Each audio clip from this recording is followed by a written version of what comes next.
Let's learn to write essays. Hello, I welcome you all to my YouTube channel. And today I am going to teach you how to write an essay.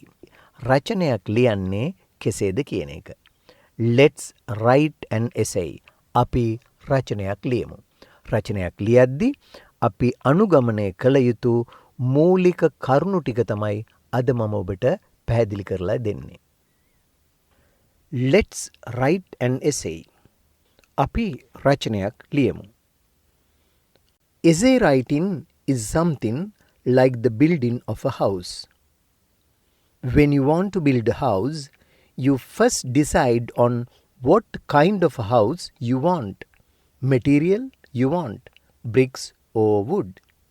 How many rooms and stories. Then you must have a plan. Without a plan, you will get into a muddle. Thus, before you begin to write an essay, you have to plan out what you want to say about the topic in the form of an outline. රචනයක් ලිවීම හරියට ගෙයක් හදනවා වගේ. ගෙයක් හැදීමට ඔබට අවශ්‍ය වූ විට මුලින්ම තීරණය කරන්නේ මොන වර්ගයේ ගෙයක්ද අවශ්‍ය වන්නේ කියලා. අවශ්‍ය අමුද්‍රව්‍ය, ගඩොල්ද, ලීද යන්න, කාමර ගන්න හා තට්ටු කීයක්ද යන්න. ඊට පසුව ඔබ ළඟ සැලැස්මක් තිබිය යුතුයි. සැලැස්මක් නොමැතිව ඔබ කරදරයට පත් වෙනවා. මෙලෙස ඔබ රචනයක් ලිවීමට ප්‍රථම මාතෘකාව පිළිබඳ කීමට අවශ්‍ය කුමන කරුණුද කියා සැලසුම් කර ගැනීමට ඔබට සිදුවේ. එය උපශීර්ෂ කීපයකින් කළ හැකියි. Let's take an example. Suppose you have to write about an elephant. Describing its appearance may come first. Its huge size, tusks, big ears, and its trunk, etc. Then you can speak of the countries where it is found and what it feeds on and its habits. After this, you go on to say its usefulness to the man for piling logs, drawing big logs, and in processions, etc. Then comes how it is captured and tamed. Now, sum all this up in an outline. It will guide you in writing the essay. නිදසුනක් ගනිමු. ඇතෙකු ගැන ලිවීමට සිදු ඇතැයි සිතමු. ඇතාගේ පෙනුම ගැන මුලින්ම ලිවීම වඩා උචිතයි. උගේ විශාලත්වය, දල ගැන, විශාල කන් දෙක සහ උගේ හොඬ වැල යනාදිය.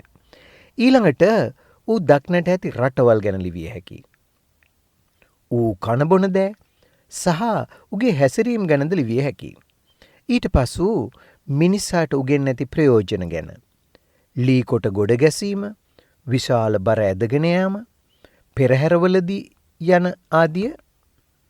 පසුව ඌ අල්ලාගෙන හීලෑ කරගන්න අන්දම ලියමු. දැන් ඒ කරුණු සියල්ල උපශීර්ෂයන් යටතට ගොනු කරගනිමු.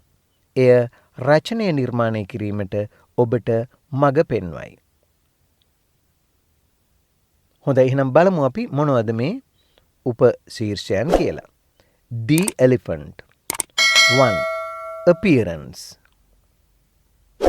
2. Habitat and habits. 3. Uses to the man. 4. How captured and tamed. එතකොට මේවා තමයි අලිය ගැන ලියන්න අවශ්‍ය තොරතුරු ටික. එතකොට මේවා හරියට ගෙයක් හදද්දී ඒකට අවශ්‍ය අමුද්‍රව්‍ය වගේ. Now you have collected the facts as bricks, cements, wood and sand for the building. To find facts, go deep into the subject and dwell on it. Then you will find flows of ideas coming into your mind. Note them down briefly in any order. Now you have enough facts. Take the above ideas in order now in an outline. Repetitions and irrelevant ideas should be deleted. දැන් ඔබ ගේ ගොඩනැගීමට අවශ්‍ය ගඩොල්, සිමෙන්ති, දැව, වැලි රැස් කරගෙන තියෙනවා. රචනයට කරුණු සෙවීමට මාතෘකාව තුළට කිඳා බැස එහි ජීවත් වෙන්න. එවිට ඔබේ හිතට කරුණු රැසක් ගලාගෙන එන බව ඔබට හිතේවි. එම කරුණු කෙටියෙන් කැමැති පිළිවෙලකට සටහන් කරගන්න. කරුණු දැන් සෑහෙනවා ඇති. එම කරුණු දැන් පිළිවෙලකට යොදා ගන්න. එකම දේ නැවත නැවත ලිවීම හා අදාළ නොවන කරුණු කපා හැරිය යුතුයි. As the builder builds the house brick by brick or stone upon stone, you write the essay word by word, sentence by sentence, paragraph by paragraph. Use simple words and sentences, mind grammar, spelling and punctuations. ගොඩනැගිලි කරුවා ගෙය ගඩොලින් ගඩොල, ගලින් ගල තබා බඳින්නාක් මෙන් ඔබ රචනය වචනයෙන් වචනය, වාක්‍යයෙන් වාක්‍ය, ඡේදයෙන් ඡේදය ගොඩනගනවා. සරල වචන හා වාක්‍ය යොදා ගන්න. ව්‍යාකරණ, අකුරු නිවැරදිව ලිවීම, විරාම ලක්ෂණ කෙරෙහි සැලකිලිමත් වන්න. හොඳයි. ඉතින් රචනයක් ලියද්දී මෙන්න මේ ප්‍රධාන කරුණු ගැන සැලකිලිමත් වෙන්න. අපි ඊළඟට කරන්නේ ඔබට දැන් මේ මෙතනින් මම පැහැදිලි කළේ රචනයක් ලියද්දී ඔබ අනුගමනය කළ යුතු ක්‍රම ටික විතරයි. We are not going to write an essay today. අද අපි රචනයක් ලියන්න යන්නේ නැහැ. මේ පළවෙනි පාඩමෙන් මම ඔබට කියලා දුන්නේ රචනෙ ලියාගන්න අවශ්‍ය කරුණු ටික විතරයි.